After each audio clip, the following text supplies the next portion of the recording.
This year, on February 17th, Hubbard High School held their annual STEM Festival.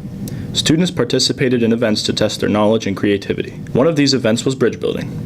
This event challenged students to work together and design the best bridges possible. In bridge building, what we're trying to do is just build the strongest bridge that we can, and keep it within the parameters that we're given. So we can't put too many pieces together, and we can't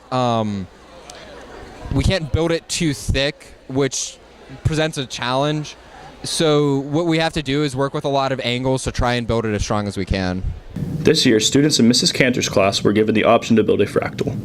Students who volunteered inflated balloons and used them to assemble this three-dimensional figure.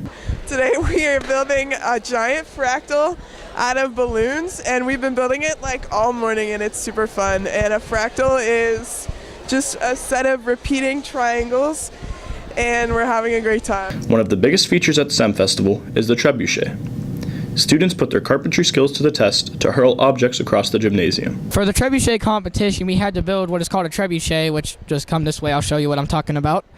It's a gravity-powered mechanism that you have a sling with it. Basically, back in medieval times, they used it to hurl objects over large distances to hit things.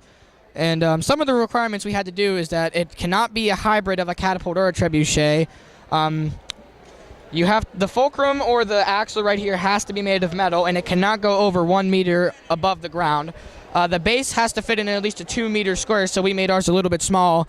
And the bottom cannot have an anchor to weight it down, so you have to have the base be heavy.